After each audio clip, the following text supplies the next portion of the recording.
I think people want to feel important, and I want to feel important, but I think ultimately people want love, and I think they try to get that love through being important.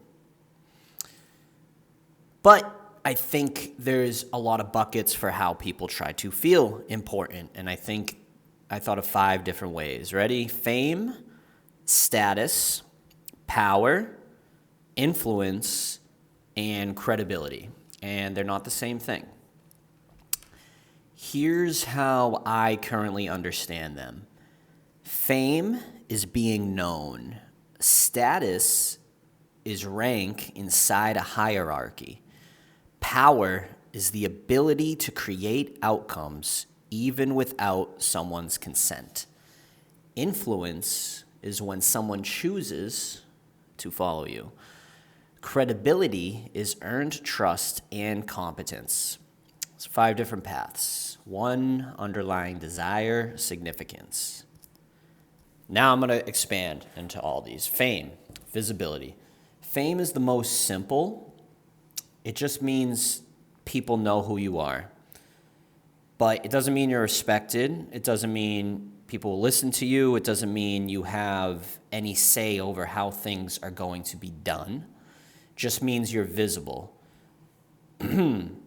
Status is position. It feels more structural. It's when you sit in a hierarchy, and it's contextual. You can have high status in one room and none in another. Status depends on the system around you. So the significance it gives you is conditional, which is interesting. Now, status, you can have status at McDonald's as a manager. You are a manager at McDonald's, but outside of McDonald's, you might just be a McDonald's worker, which might be viewed poorly by others, and it won't give you status. But within it, you have all the power, or you have like all the benefits of the type of significance it gives you, which is interesting. So Elon Musk can have status, and you can have status as a McDonald's manager, and you can actually have the same benefits, in my opinion, in those contexts because they're contextual. That's what's very interesting about it. Power is control. Power feels heavier. Power is when your words create physical outcomes. When you say, do this, it actually happens. Whether someone agrees with you or not. Power doesn't require admiration.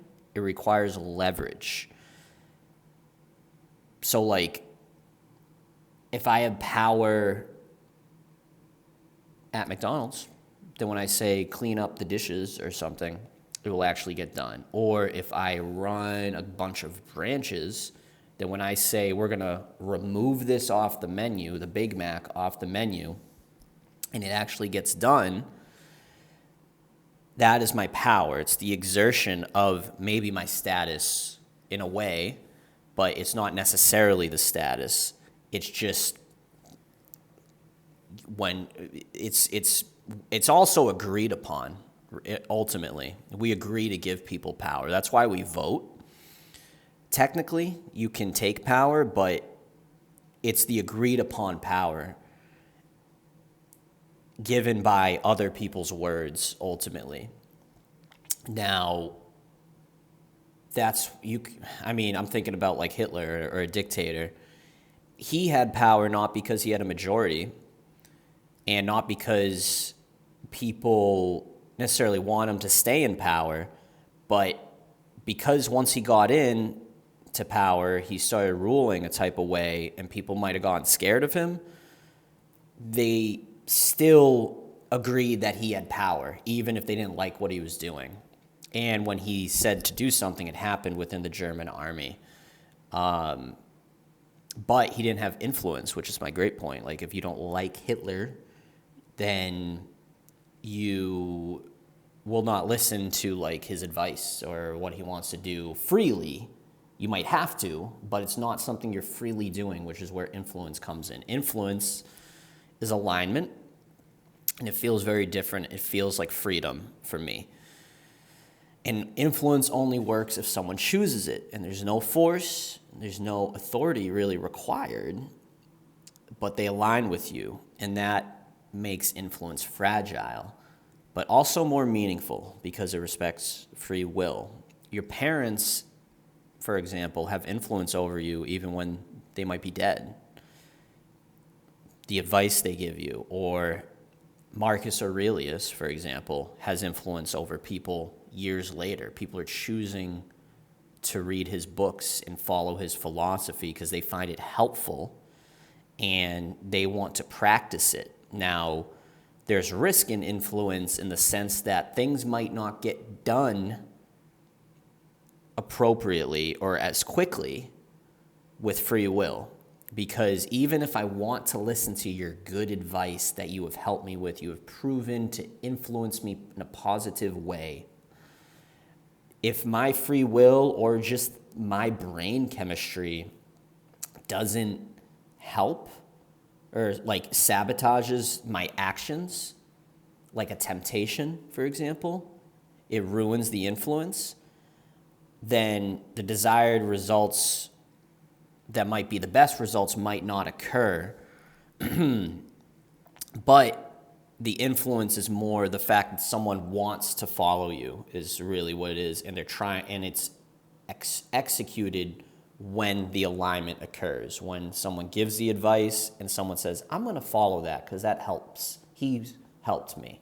Now, my last one, more of a bonus one, is credibility. Influence comes from credibility, ultimately. And credibility comes from a track record. So me giving fitness advice or bodybuilding advice versus Arnold Schwarzenegger giving bodybuilding advice, he's more likely to have influence than me, even if we say the same things, because he has shown a track record of success.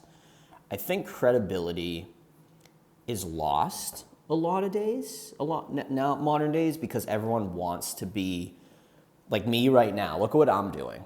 I'm trying to teach people something, maybe, or I just want to hear myself talk. I don't know why I make this video. I do know why.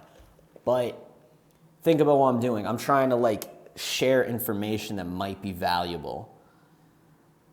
Now, the question should be, can I trust this guy? Is this guy worth listening to? How does he know better? Right? Because if I've never done it, it's almost like you can't necessarily believe my words. I could begin this video with my credibility. I just chose not to. I chose to come off more authentic. But I think when I was growing up, I would try to tell people things I knew and be like, you should listen to me, you should listen to me. And then if I wouldn't look at myself and be like, wait a second, have I gotten the results I'm trying to preach? No wonder I can't influence others even if I have a good intention. They wouldn't believe me if I didn't either prove it in some way or tell them about it in some way. So credibility is almost like the primer of the pump of influence, in my opinion. I think it precedes things, and I think there's a lot of ways you can show credibility, such as a trophy or outside recognition. So when I zoom out, I think all of these are just different strategies for feeling significant. We do have a human need to feel significance. That's what Tony Robbins teaches. Fame is visibility, status is rank, power is control, influence is alignment, and credibility is trust. So I hope this video helps someone. I hope it helps you get to know what I like to do and what I like to think about. And I hope you enjoyed it. Comment if you did. See you. Bye.